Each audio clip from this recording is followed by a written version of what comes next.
Good evening, everyone. Welcome to NTD Tonight. I'm David Zhang. Here is a preview of some of today's top stories. President Biden campaigned in Michigan today. Find out how locals are reacting. Trump was back in the courthouse for his case on handling classified documents. What was discussed in today's hearing? Under new California bill, overdose reversal drug Narcan would be required in college dorms. More on the proposed legislation. President Biden campaigned in Michigan today. The Democratic incumbent is looking to shore up support in the key battleground state ahead of November. NTD's Daniel Monahan has more on Biden's trip to Saginaw County, where the president will be looking to energize Black and union-affiliated voters. Saginaw County has seen better days. Mass layoffs beginning in the late 20th century brought a dramatic decline in the region's population and economy. Local resident Jeffrey Bowles says the area has been hurting for a long time. We look around our community and 10, 20, 30 years go by and the same blight is here. The same joblessness is here. Once a Democratic voter, Bowles said that he's considering voting for none of the above this time around. The Democratic stronghold of Saginaw is encircled by predominantly Republican areas within the larger county.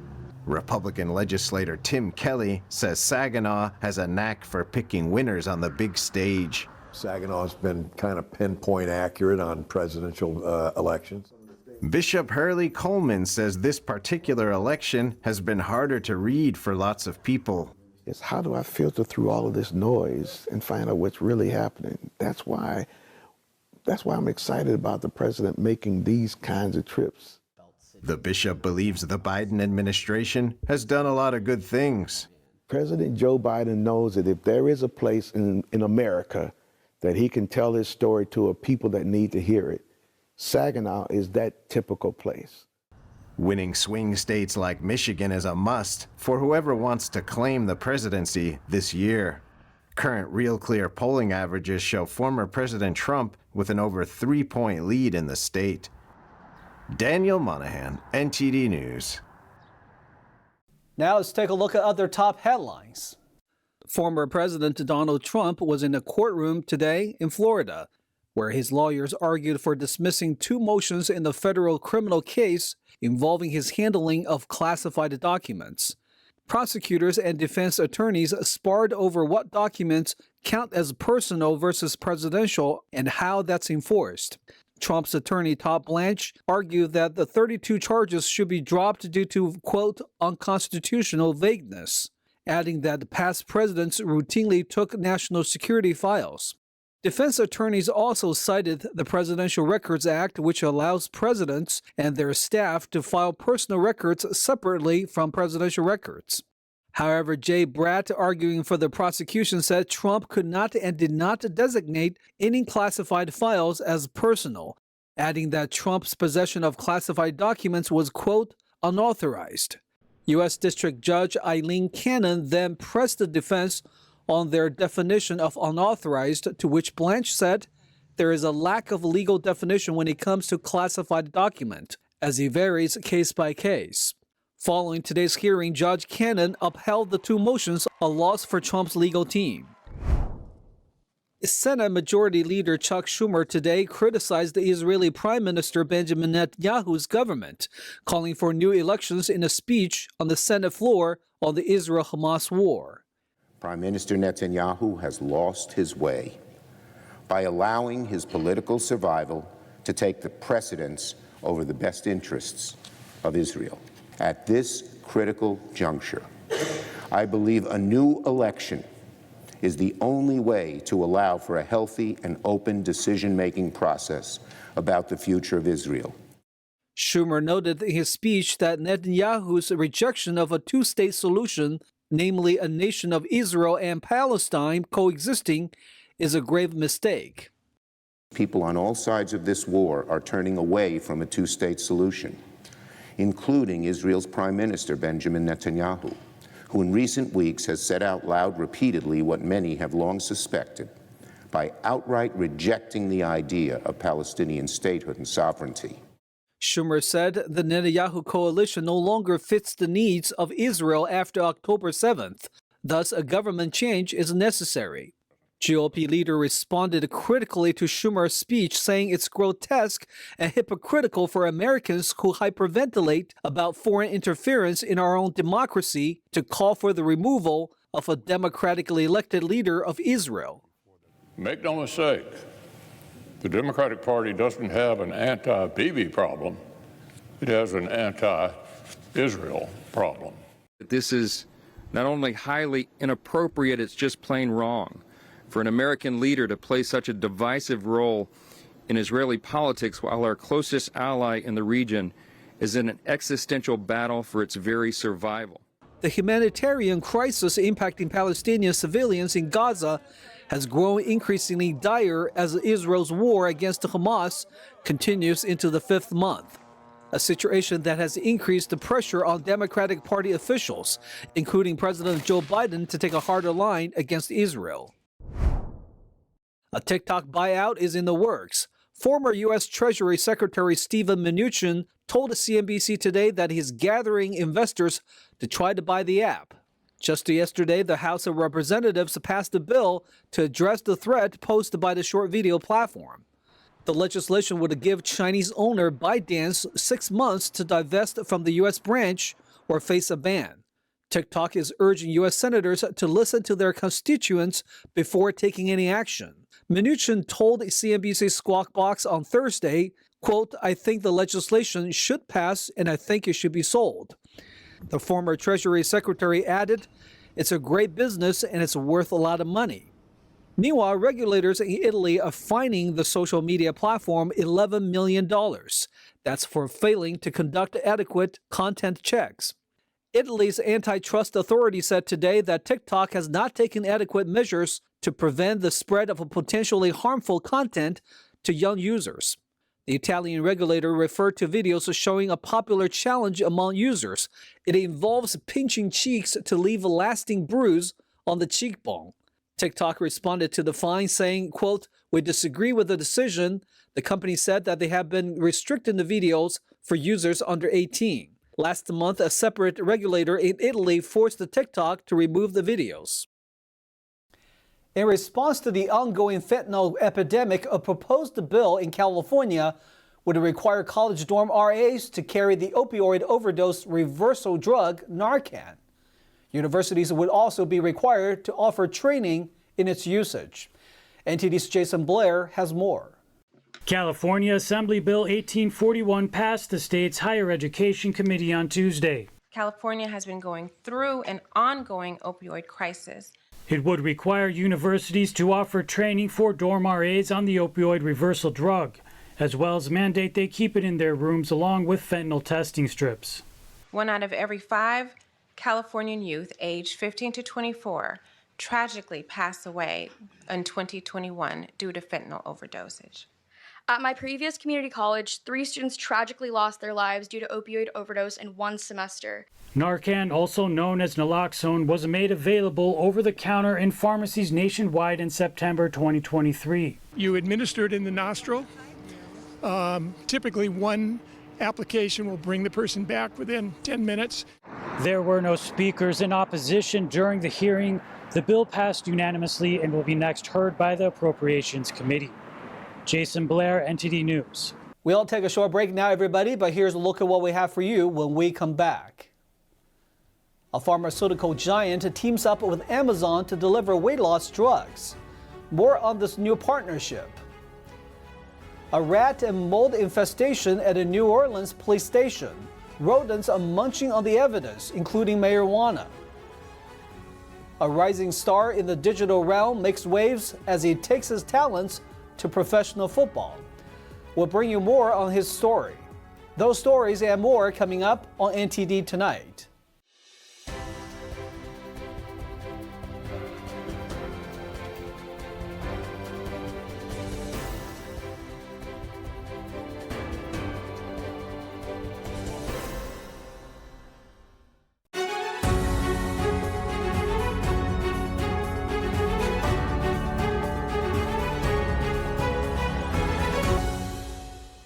Welcome back to NTD Tonight. I'm your host, David Zhang. One pharmaceutical giant is teaming up with Amazon to deliver weight loss drugs and other medications directly to people's doors. NTD's Christina Corona tells us more. Eli Lilly announced on Wednesday that it has partnered with Amazon.com's pharmacy division to deliver prescriptions for its direct-to-consumer service, Lilly Direct. In January, Lilly introduced the platform, allowing patients to access migraine, diabetes, and obesity medications, such as the popular weight loss drug Zepbound, directly from the company through delivery from online pharmacy TruePill. The pharmaceutical company stated that prescriptions directed to Lilly Direct pharmacy solutions will be delivered by either Amazon Pharmacy or TruePill, depending on factors like the patient's insurance coverage. Only certain medications can be ordered through Lilly's platform, which relies on third-party online pharmacies to fill prescriptions. This process often eliminates the requirement of physically visiting a doctor to obtain a prescription, and in certain instances, going to a pharmacy to fill it. The collaboration with Amazon comes after the high demand for Zepbound and other weight loss medications, which experienced sporadic shortages over the year. Amazon Pharmacy provides 2-day delivery services to Amazon Prime members, with this service now extended to users of Lilly Direct. Amazon debuted its pharmacy service in 2020 and states their pharmacy's clinical team remains available 24/7 to respond to care questions and support care. Christina Corona, NTD News. New Orleans Police Headquarters is infested with mold and pests. Rats have also taken over and have gotten high from the confiscated marijuana. Rats have gotten into confiscated pot at New Orleans' aging police headquarters. The city's police chief told city council members the pests were munching the evidence as the building was taken over by mold and cockroaches. The uncleanliness is off the charts, but it's even health issues such as mold, heavy mold, in these buildings, rodent infestation. People shouldn't have to come to their office and see rodent drippings on their desk. The rats eating our marijuana, they're all high. The offices have housed New Orleans police since 1968. City officials are taking steps to move the department to a new space, a priority of the police chief since she took office in October. The chief said her 910 officers come to work to find air conditioning and elevators broken. She told council members the conditions are demoralizing to staff and a turnoff to potential recruits coming for interviews. The fact that officers have nowhere to use a restroom, this is not acceptable. To have your plumbing go completely out in your department. These are basics, and when we say we value our employees, you can't say that and at the same time allow people to work in conditions that are not acceptable. The city council is weighing a proposal to spend $7.6 million on a 10-year lease to temporarily relocate police headquarters to a pair of floors in a downtown high-rise building. The New Orleans Advocate reported that the council's Criminal Justice Committee agreed Monday to advance the leasing proposal to the city council for a vote. Kirkpatrick says the rental agreement would give the department time to come up with plans for a new permanent headquarters. PETA is calling for a popular Alaskan dog race to end after 2 dogs died. They have long criticized the 1,000-mile race to be cruel and harsh. 2 dogs died over the weekend during Alaska's annual Iditarod Sled Dog Race, marking the first deaths during the race in 5 years. It renewed calls to end the 1,000-mile competition that sees mushers and their canine teams traverse mountain ranges, a frozen river, and sea ice, often during treacherous weather. Bog, a 2-year-old male, collapsed Sunday morning about 200 feet short of the checkpoint in the village of Nulato, about 580 miles into the race. He died despite a veterinarian performing CPR for about 20 minutes. A second dog, George, a 4-year-old male, also collapsed and died despite attempts to revive him. George died on the trail about 35 miles outside of the village of Kaltag, about 630 miles into the race. A necropsy did not determine a cause of death for Bog, and the Iditarod said further testing will be conducted. A necropsy on George will also be conducted. The dog's deaths on Sunday prompted People for the Ethical Treatment of Animals, the Iditarod's biggest critic, to call for the race's end. In a statement, PETA said, "Dogs used in the Iditarod suffer badly. They're chained outside in fierce weather when not being forced to race until their paws bleed and their bodies break down." PETA is demanding an end to this shameful spectacle before more dogs die in agony. PETA has claimed more than 150 dogs have died in the Iditarod, but race officials have never provided an official count of dogs that have died since the first race was held in 1973. Now let's shift gears to the world of sports. A rising star in the digital realm is making waves as he takes his talents to the professional football arena. NTD's Carlos Reyes has more on the story. In a significant move, former college football player and YouTube sensation Donald De La Haye, popularly known as Deestroying, has officially announced his professional football debut. Signing a contract with the San Antonio Brahmas of the United Football League, also known as the UFL, De La Haye is poised to pursue his long-standing dream of playing at the highest level. De La Haye gained prominence during his time at the University of Central Florida, where he played as a kicker for the school's football team. However, his journey faced a tumultuous turn when the NCAA deemed him ineligible due to revenue generated from his YouTube channel documenting his life as a student athlete. Undeterred by setbacks, De La Haye emerged as a leading advocate for creator athletes, ultimately triumphing in a favorable court decision in 2018.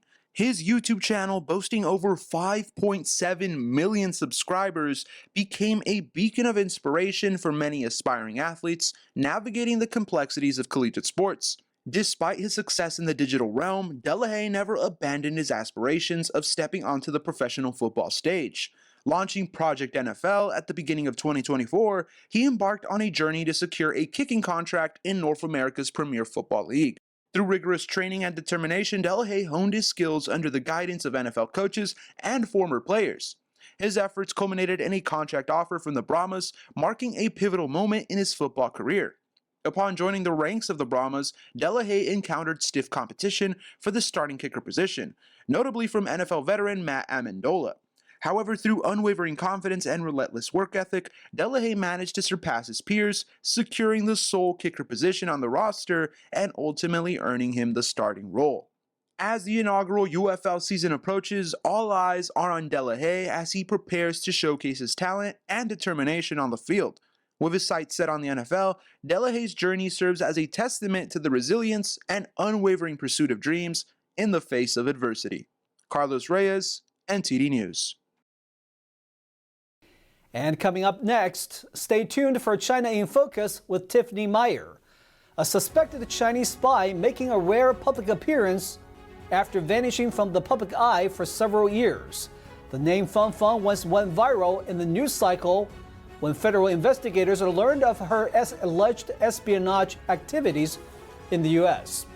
Tune in at 9:30 p.m. on NTD's China in Focus with Tiffany Meyer. And that's all we've got for you tonight. We would like you to join us again on NTD Tonight every weekday at 9 p.m. I'm David Zhang. Have a wonderful evening.